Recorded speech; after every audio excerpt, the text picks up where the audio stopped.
day. Hope you had a wonderful night. You're welcome today to Thinking Beyond the Box, and it's with Gabby as usual. Today we will be talking, we'll be discussing something very interesting. Every topic, every of our discussions here is quite interesting, so that's why I keep saying it's interesting. Let me let you know that today's topic is going to look at something that we've never really taken note of, but it is part of our life. In fact, the very essence of our creation, the very existence, the very reason that we exist is for this purpose. And what is that thing?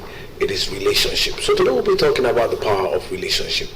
The very reason why God even created every man, the very reason why we're on earth is actually to first relate with God. God had intention to relate with man, and he needed to build that kind of relationship. So he created man for that, what you call relationship.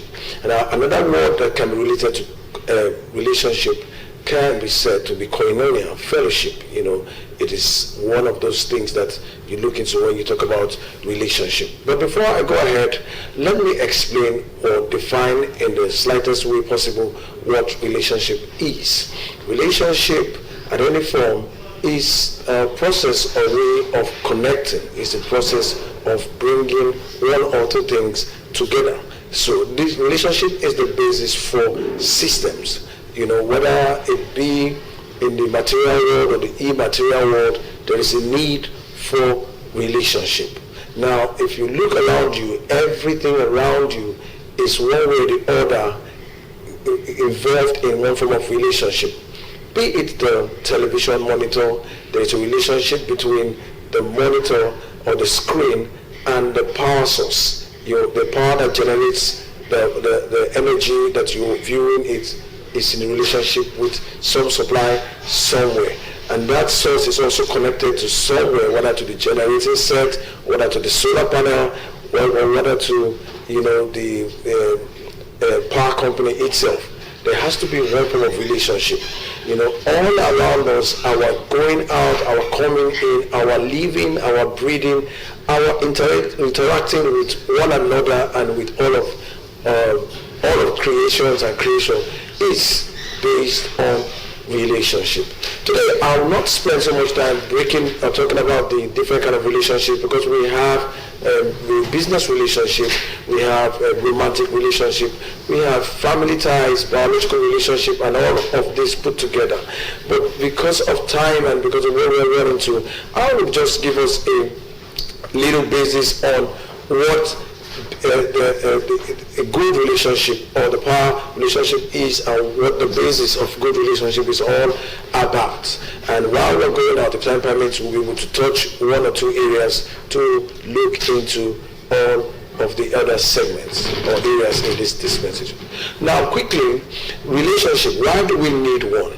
With a proper relationship, things can go well, people would relate well, you get things done more effectively, you will be a happy person, you'll be able to set goals, you'll be able to meet every set target or every objective as the case may be. In the business environment as well, if the relationship between the superiors and the subordinates are not coherent, or they are not effectively managed or put in the proper perspective, there will be a disorder, a disorganization of the system, which will lead to eventual failure. Most times, businesses or marriages or relationships that or things that fail is because of improper relationship. Example, I'll go back to the electrical system.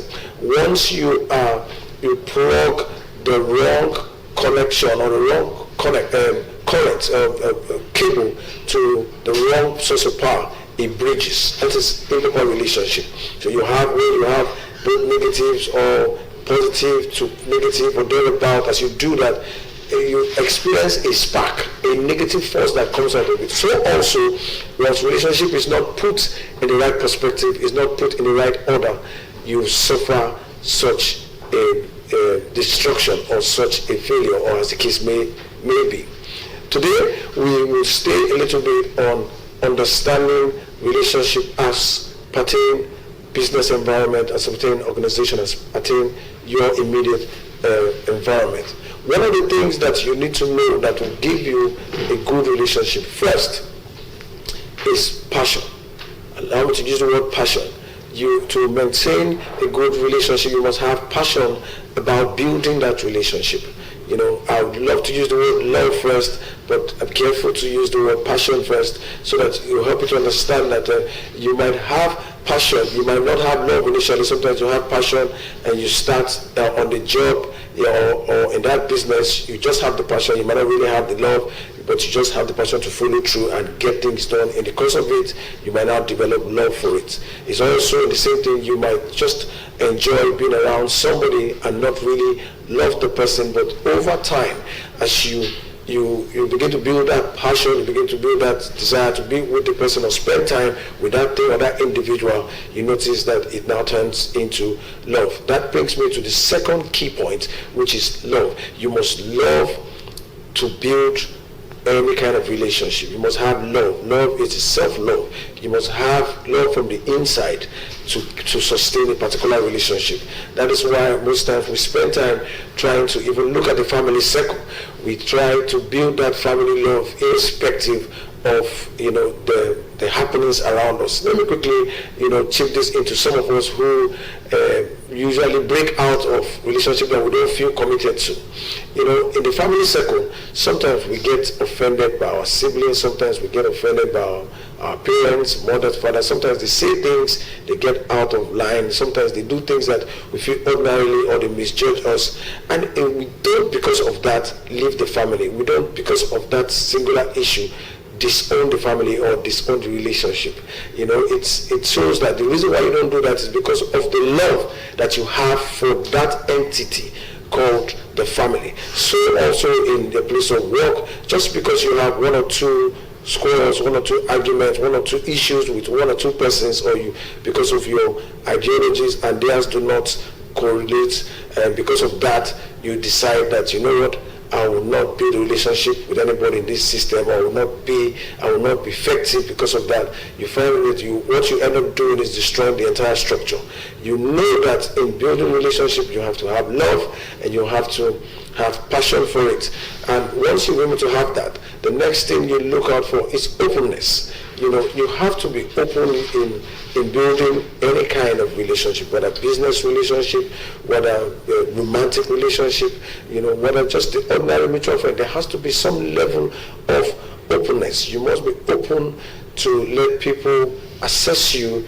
As a boss, you have to be available, you have to be accessible, you have to be visible, and you have to make yourself in such a way that it's not difficult to communicate with you, because openness would help remove a lot of assumptions and remove a lot of hindrances or blunders that naturally shouldn't have come if you were open to the system around you. I don't want to say the people, but also the system around you generally.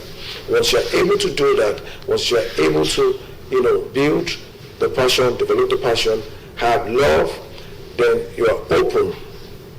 Then of course, what you will now see in the relationship is the next step, which is trust. You will be able to build trust. Good relationship is based on trust, and because of the level of openness, people will be able to trust you. Your spouse will be able to trust you. Their business partner will be able to trust you, and now begin to depend a lot more or leave a lot of responsibilities on you with their eyes closed, not sleeping with one eye open, as they say. But because of trust, because of the relationship you are trying to build, you have to let people trust you. Most times, many relationships that have gone sour, especially romantic relationship, has to do with trust issue. And this trust issue comes as a result of lack of openness in the various departments or the various sectors of that relationship, whether in the way you say things, in your timing, in your actions, in your words, in your countenance. All of that needs to build up to the point of building trust. And if you are able to develop all of this, then you are in on a journey to a good relationship. quickly, I want to take a review and a recourse towards business as well. If you start a business, you must, and you employ people, or you want to venture into it, this also should be part of the criteria for building, a relationship that will help you grow your business. If you are a leader in one position as well, political, traditional, whatever it is, these are also the steps to build relationship. Because it's important to know that once you say you're a leader, but you are working and there's nobody behind you, or you are leading and there's nobody behind you, then you are really just taking a walk. So you're not building any relationship. And life of itself is about relationship. I want to encourage us to know that everything you do, you should work towards building relationship with yourself and your immediate environment.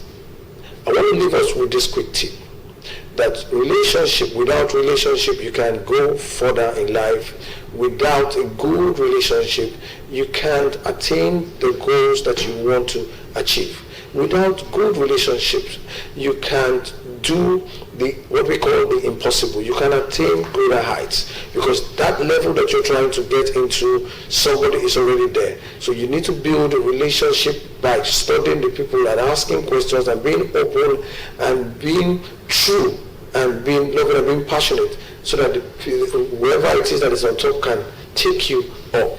As I go today, you need to know that you cannot do without relationship, because you cannot do with people. You cannot do without people, and you cannot do with your environment. Till I come your way, same time tomorrow, I want you to keep thinking beyond the box as you build a better relationship. Thank you.